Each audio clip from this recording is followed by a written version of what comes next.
Hi and welcome back to our second video on intermolecular forces. In this video, we'll look at the different types and their relative strengths in a way that we can explain how they relate to different molecules. So let's get started. In the last one, we talked about how dispersion forces arise, and these arise from billions of instantaneous dipole-dipole moments from the uneven behavior of electrons. These exist in all molecules, irrespective of any other intermolecular forces. So even if there are other forces such as dipole-dipole or hydrogen bonding interactions within a molecular substance, they will always have dispersion forces. Everything has dispersion forces. It is the weakest of our forces. They are the only attractive force, though, between atoms of noble gases and non-polar covalent molecules and elements. So if it's non-polar or a single atom, dispersion forces are the only one we have, and they are the weakest attraction that we see. Factors that affect the strength of London forces includes the number of electrons, the size of the electron cloud, and the shapes of the molecules. Okay, so if we have more electrons, then we're going to have, when they all move to one side of the molecule or the atom, a larger differential. So we'll have a larger magnitude in that electrostatic force, so we'd have a stronger dispersion forces, as well as the overall size of the electron cloud and the shape, depending on how close molecules can get to each other, will help determine the strength. So if we consider the size of the electron cloud and the number of electrons that we have, if we increase the number of electrons, those valence electrons are going to be much further from the nucleus, so they're going to be more easily polarized, i.e. they will be moving around a lot more, held less strongly, so we will see larger polarization around our nucleus. So this means that our dispersion forces or London forces that arise from this polarization will be stronger and hence will have a higher boiling point. We can see this if we look down the noble gases, so group 18, where we can see that neon will have a melting point down at minus 246 degrees Celsius, whereas krypton, which is a much larger element, 36, will have a melting point much higher at 153.4 degrees C. So this influence can be quite significant throughout our substances, in that we can see quite a huge variation in temperatures based just simply on the number of electrons that we have present. The other thing is the size of the electron cloud. So when molecules bond together, we end up with a significant electron cloud within the whole size of the molecule. So this means that a larger electron cloud is more easily polarized. The more electrons we have, the larger the molecule. So before we were talking about the more electrons we had in a single atom. Now we're talking about the larger the molecule, increasing the size of the electron cloud, the higher the boiling point will be because of the stronger dispersion forces. And in fact, this is what we see. Something like propane, which just has 3 carbons and 8 hydrogens, and we'll be learning how to name these soon, has a much lower boiling point at minus 42 than something like octane, which we typically find in fuels with a boiling point of around 125 degrees C. The other thing is the shape of the molecules, and this will make a little bit more sense when we've done organic.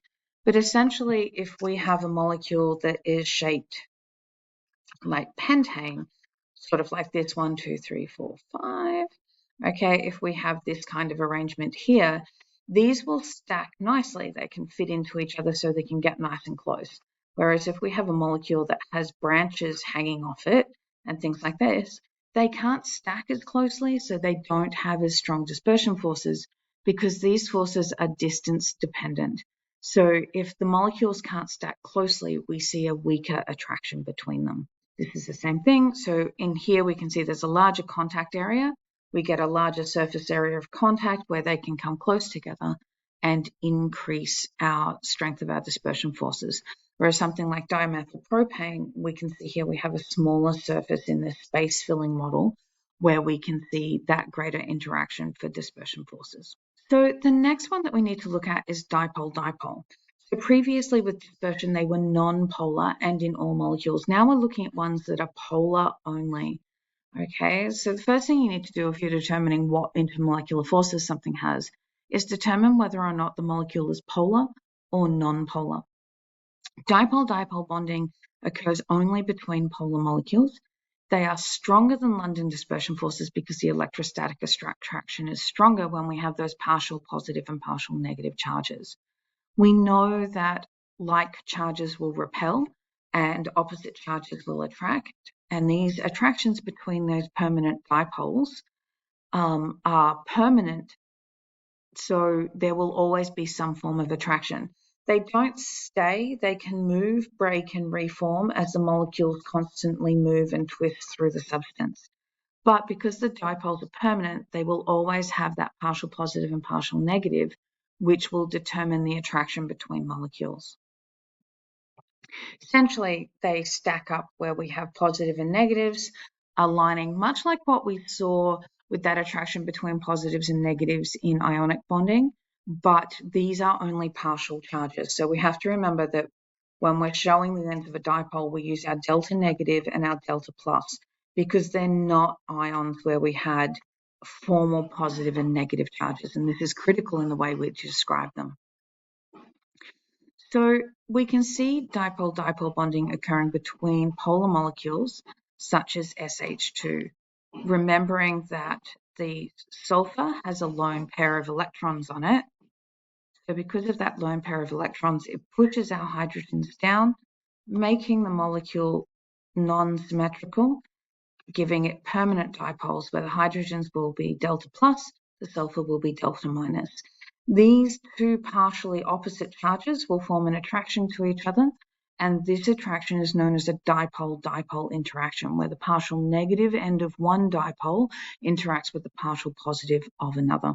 This will occur in all polar molecules, so SH2CCl3, we would have delta minus down here, delta plus up here, and we would see these, and between other ones. So SH2 could form this attraction between other molecules, or in this case, we would actually see dipole-dipole interactions between the carbon trichloride here. But there is a special subset of dipole-dipole interactions which are stronger, and these are hydrogen bonds. Hydrogen bonds are a special kind of dipole-dipole interaction. They're the strongest intermolecular force that we see, and we need to be able to acknowledge these as being something different and separate. So while all polar molecules do undergo dipole-dipole interactions, a subset of these can undergo hydrogen bonding. And this is where we have molecules that have a covalent bond. Okay, so there's a covalent bond to oxygen to hydrogen, nitrogen to hydrogen, and fluorine to hydrogen. Where we have these covalent bonds set up, we end up with a special type of intermolecular force that can occur, which is a hydrogen bond. So this would be the hydrogen bond here between molecules, and this is the covalent bond between nitrogen and hydrogen, which sets up the molecule to have dipoles strong enough to have that hydrogen bond interaction. So hydrogen bonding can occur if there is a HF, OH, or NH bond present. We can always show these with a dotted line, as with any intermolecular force, and then there is a donor and acceptor. Okay, it says 3 dots at VCE level. We're not concerned with making it that specific. So hydrogen bonds can form between water molecules, ammonia, NH3, HF molecules, or even organic molecules such as alcohols that we will come to learn about later on in our organic unit. It's really careful that we make sure that we don't refer to the bonds within the molecule as hydrogen bonds. These are bonds between oxygen and hydrogen, and the hydrogen bond itself is between the molecules. So the covalent bonds between oxygen and hydrogen set up the molecule to be able to form the intermolecular bonds known as hydrogen bonds between molecules here. So hydrogen bonds are stronger than dipole-dipole interactions because of the high electronegativity of the three elements, nitrogen, oxygen, and fluorine. This means that they have a more polarized bond, and the dipole in them is larger. Just makes the attraction so much more stronger, okay? And hydrogen bonding in particular is important for things like proteins, carbohydrates, the structure of DNA and everything like that. Particularly in biological systems, hydrogen bonding is responsible for a lot of the shapes and behaviors that we see. We can see this when we look at proteins, and the shape of the protein and the way is partially determined by hydrogen bonding. The side groups on amino acids, the formation of our alpha helices and beta pleated sheets is all controlled by hydrogen bonding within the protein chain.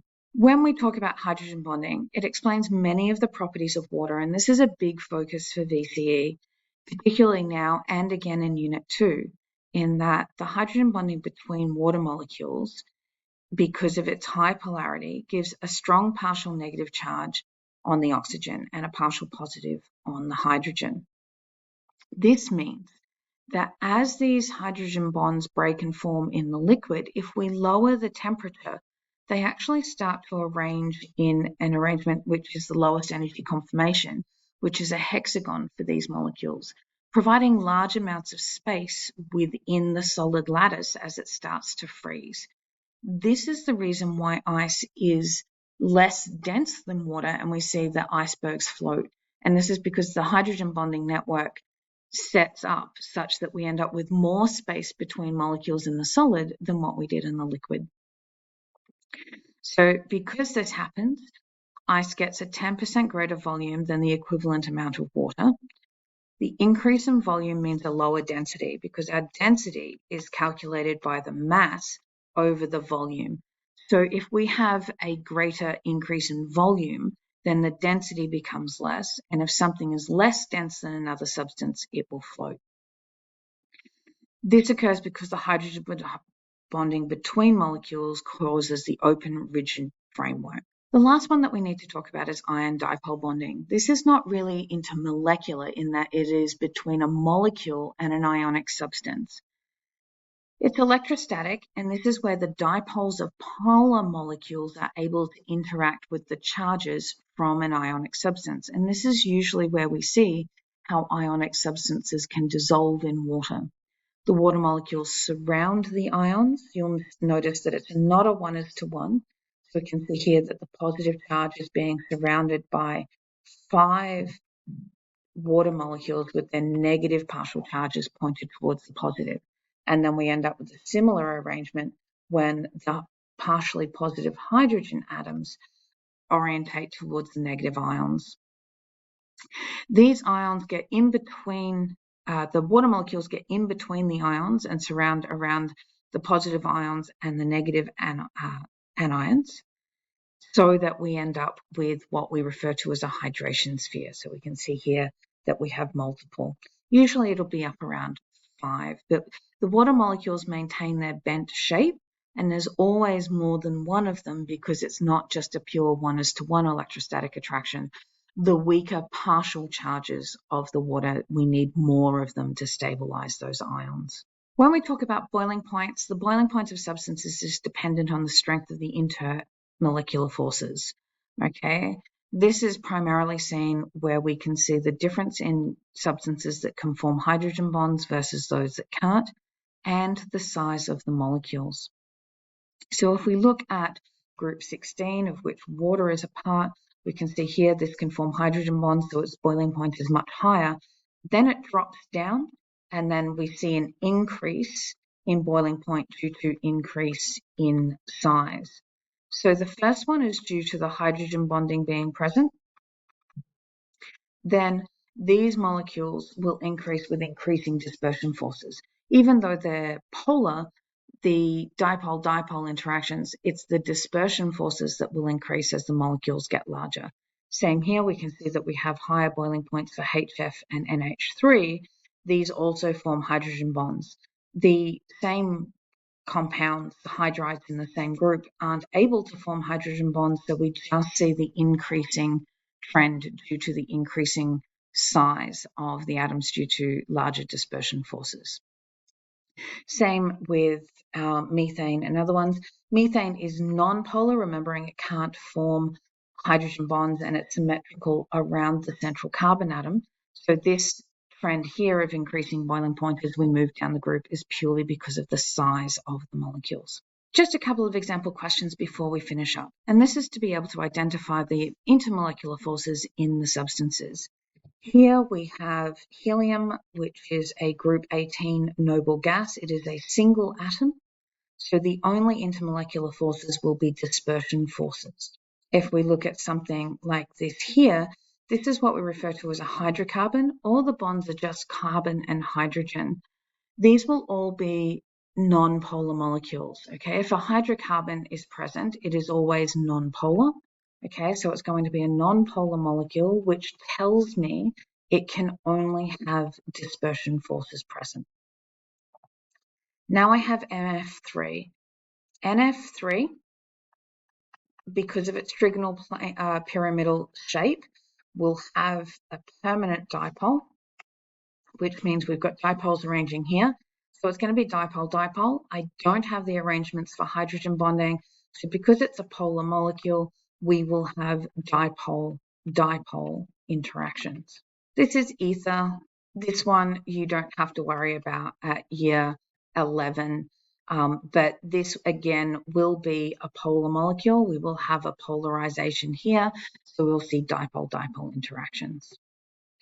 With CH3F, okay, the fluorine is more electronegative. So we've substituted one of the hydrogens on methane for a fluorine. So the electron cloud will all be pulled this way. Delta minus, delta plus, we have a polar molecule. Again, we will see dipole-dipole interactions. This last one here is actually ethanol.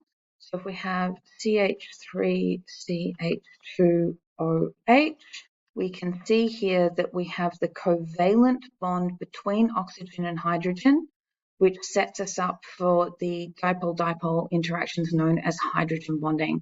So because we have this hydroxyl group here, we are going to see hydrogen bonds form. Hydrogen bonds form between these molecules. And that's how we go about selecting which intermolecular forces are present. I want you to have a go at this question and we will discuss it in class.